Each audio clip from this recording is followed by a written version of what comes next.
want to start out with an old story. And the story goes something like this, that there's a new preacher fresh out of seminary, and he is so excited to get his first call to this little congregation in the middle of Kentucky. And he's so excited to be there, and he is just ready to preach these people into the kingdom of heaven.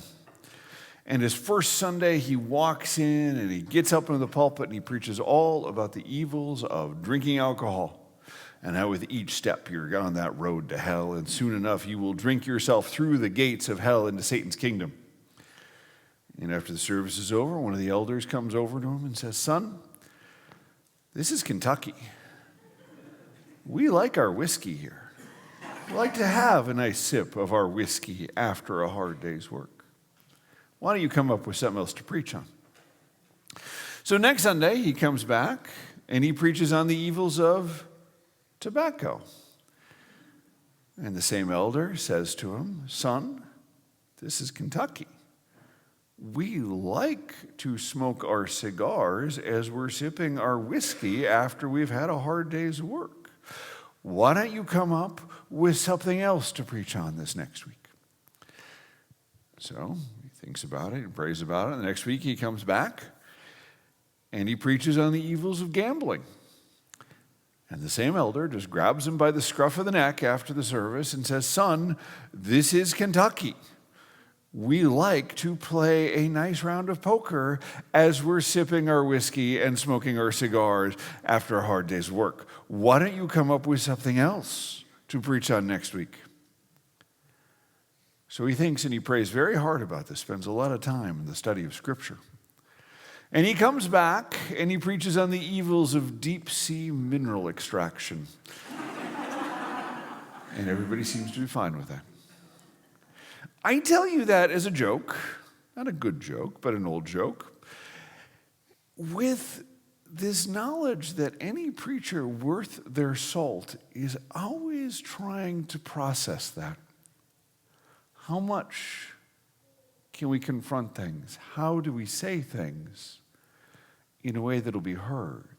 How do we work through some of these different issues in a way that won't just make people angry, but allow us to engage in these things? And as I say that, the more astute among you are already wondering, where's he going with this today? You see, over years now, I suppose, I've had this question rattling around in my head. And I finally got the last few pieces in place to really be able to articulate this. And the question that I want to explore with you guys this morning is, are we doing Christmas backwards? Are we doing Christmas backwards? There's a couple of observations, some older, some newer, that have kind of led me to this question. Let me start with this one. A number of years ago, when we were still living in California, we had the boys in the local Baptist school. The options in Santa Clarita, where we lived, where you could be part of the California public school system, and for various reasons, that just wasn't a good fit for us. There was the very expensive private schools, and then some friends of ours had recommended this neat little Baptist school, where they had sent their daughter, and it turned out to be a really good fit for us. And one day, about this time of year, Lorianne was waiting to pick up the boys, and she was talking to another mom whose boys were about the same age as ours. And this mom says to Lorianne, "I love this time of year." She says, "I have two rambunctious boys, but this time of year, I can make them behave." And she says, she mentions the name of one of these marketing juggernauts that dresses up as tradition. And she says, "I just mention that, and boom, they're good." It's like the fear of God comes into their eyes, and they think they're not going to get any presents. And there's just a little bit of glee there in this mom's eye. And Lorianne, I think, just wasn't quite sure what to say, and just kind of like, okay. But that sort of sentiment and that thing about how we always come back to that, about having to be good at Christmas, I've been turning it over a lot lately. And I say that as somebody who loves a lot of those traditions and who loves a Christmas Carol. I mean, I have seen every version of Christmas Carol, from the Muppets to Doctor Who to the latest one with Ryan Reynolds and Will Ferrell. Okay, if you name it, I've seen it. Okay, and I've loved most of them. But I wonder about this thing of, it's Christmas. You're supposed to be good. See, the problem is when we keep doing that, when it's about being good, you get to a certain point in your life and you're like, have I been good enough? Have I done all the right things? Have I done what I'm supposed to? And even if you define your identity in that adjacent way of, have I been on the right side of stuff? Have I fought the good fights? Have I found my identity in those things? At a certain point, you hit that thing of the goalposts shift. And you get in a situation where you're like, I think I've been good, but have I always been good? Am I been good enough? Am I fighting the right fights? Because circumstances and culture changes, and what might have been good 20, 40, 60 years ago isn't good anymore.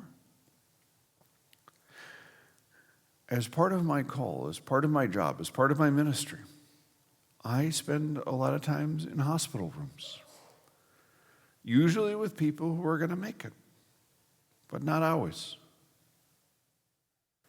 And I remember one circumstance where I was praying with somebody, and they were hanging on to my hands so tight. Not because they wanted to be close to me, but because I could tell they wanted to hang on to Jesus. And friends, that's the certainty that we have. That's the certainty that we talk about, that we preach about here. And that leads me to my second point where I wonder about this. Are we doing Christmas backwards?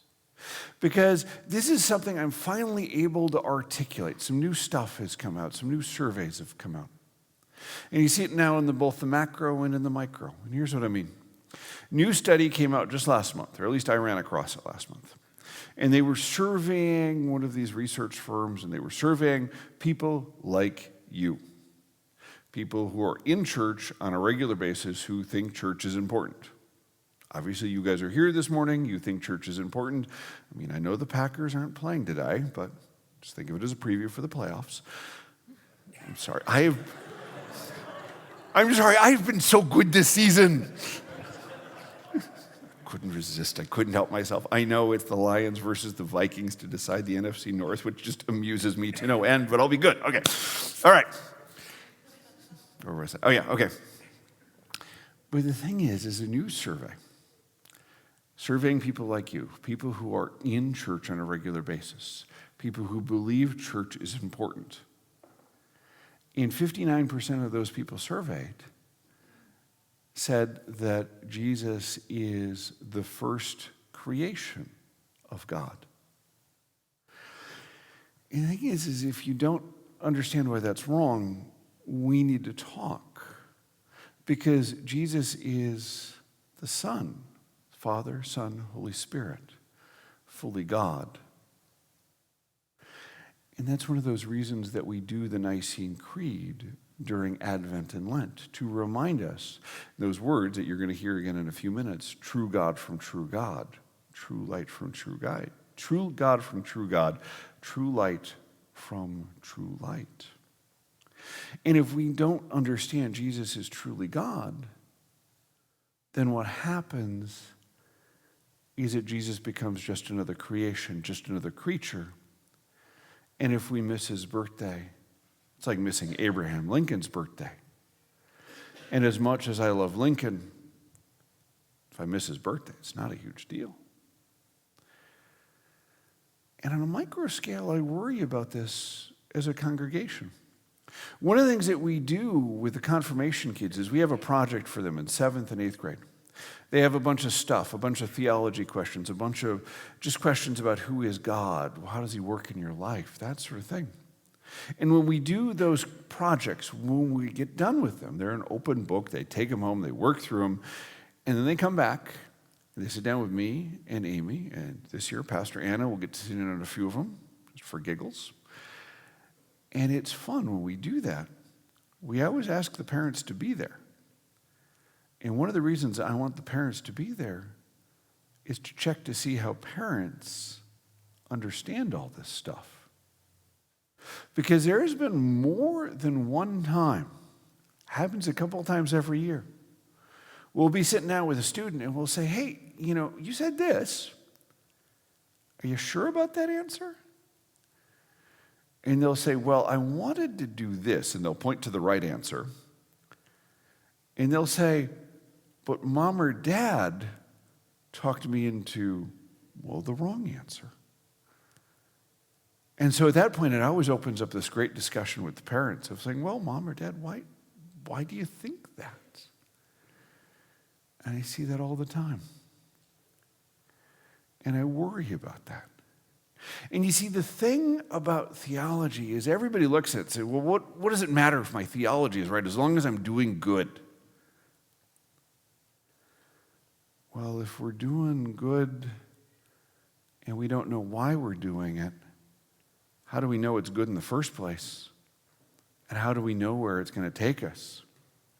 It's like if I give you direction somewhere and say, I want you to go 5 miles west, and then you go 3 miles north, and then you go another 2 miles northwest, but somewhere along there you lose track of where you're at, and you don't know precisely where you're going, it's really easy to end up in a weird place. So let's take another look at this Christmas story. Let's take another look at this, pretending we'd never heard the Christmas story before. I want you to imagine for a minute that you've never heard any of this. You've never heard the story about Joseph and Mary and Jesus being born into a manger. No story about shepherd or wise men. No stories of prophecy. Nothing at all. You've never heard of the God of the Old Testament. You've never heard of any of this. And let's just examine this for the first time. And I want to start with this passage we just heard Miss Corey read a few minutes ago.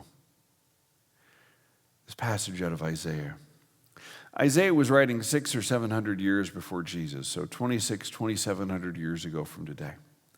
And Isaiah has all these different prophecies, and he talks about the Babylonians and exile and everything else. But really in this book, there are 4 what are called servant songs. And these are songs about the Messiah who's to come. The one who is going to be there to save the people of Israel and indeed the whole world. And these songs describe who Jesus will be. And I see you already got Isaiah up there, so let me just go ahead and read that. And this is what Isaiah says in Isaiah 42, or is what God says through Isaiah. I will give you as a covenant for the people, a light for the nations, to open the eyes that are blind, to bring the prisoners out from the dungeon, and from the prison those who sit in darkness. This passage focuses on how this servant will be the light of the world. And it's a beautiful image. And I want you to think about that for a minute, because we intuitively understand this here in Wisconsin. I love a lot of things about living in the Midwest, but one of the things that drives me crazy at this time of year is how you get up and you go to work in the dark, and you come home in the dark, okay? And in overcast days, I guess we're getting a little bit of sun now, but like we've been having lately, it's like it's always dark. And everything is that flat and gray color, and you feel like you can only see about 10 feet in front of you, and the world just seems confined. And now I want you to compare that to one of those glorious June days when the sun comes up and the sky turns that beautiful shade of orange and yellow. And the lakes are that glistening blue color, and the green hills just seem to roll on forever. And what Jesus is promising is to be that light in the world. If you go ahead and give me that next slide. Each of these passages, each of these servant songs, Jesus appropriates for himself. In John 8, he says, I am the light of the world. Whoever follows me will not walk in darkness, but will have the light of life. Now, I want to read this next one for you. In Luke chapter 4, this is a really interesting passage. What happens is the beginning of Jesus' public ministry. And he's sitting down in the synagogue, and he's reading this passage out of Isaiah, and he says, the Spirit of the Lord is upon me, because he has anointed me to proclaim the good news to the poor. He sent me to proclaim liberty to the captives and recovery of sight to the blind, to set at liberty those who are oppressed, to proclaim the year of the Lord's favor. This is not about us being good. This is not about us saying, I've got to be good so that people can get presents. This is not about any of that. This is about Jesus coming to set you free. This is Jesus saying, whatever darkness you have been in, whatever captivity you have been languishing away in, I am here to set you free. I firmly believe that Luke 4 passage is what we should proclaim for ourselves as Christians. Saying this is who we're supposed to be. We're supposed to follow in the footsteps of Jesus and proclaim the year of the Lord's favor. Say, this is the good news. Not that you've got to be good, not that you've got to be on the right side of whatever fight you're picking, not that you've got to be perfect, but that Jesus came to set you free. I want to share something with you. I was trading messages with a friend of mine, and he's struggling with addiction. So he recently joined a 12-step group.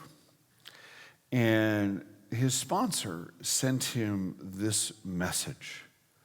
And I think this just encapsulates this whole theme. This is what his sponsor sent to him, and he forwarded on to me. He said, if we are painstaking about this phase of our development, we will be amazed before we are halfway through. We are going to know a new freedom and a new happiness. We will not regret the past, nor wish to shut the door upon it. We will comprehend the word serenity, and we will know peace. No matter how far down the scale we have gone, we will see how our experience can benefit others. That feeling of uselessness and self-pity will disappear. We will lose interest in selfish things and gain interest in our fellows. Self-seeking will slip away. Our whole attitude and outlook upon life will change. Fear of people and of economic insecurity will leave us. We will intuitively know how to handle situations which used to baffle us. We will suddenly realize that God is doing for us what we could not do for ourselves. Let me read that last line again. We will suddenly realize that God is doing for us what we could not do for ourselves. And friends, that's what Christmas is. Jesus coming to save us. Jesus coming to free us from the captivity. Jesus coming to free us from the darkness. And it is not about us being good. It is not about earning favor. It is about him setting us free. So in this time of Advent, and Advent is this preparation time as we get ready for Christmas, I want you to ask yourself that question: what do I need to be freed from? What's holding me down? What's the darkness that I'm walking in? So that I know that I can be freed.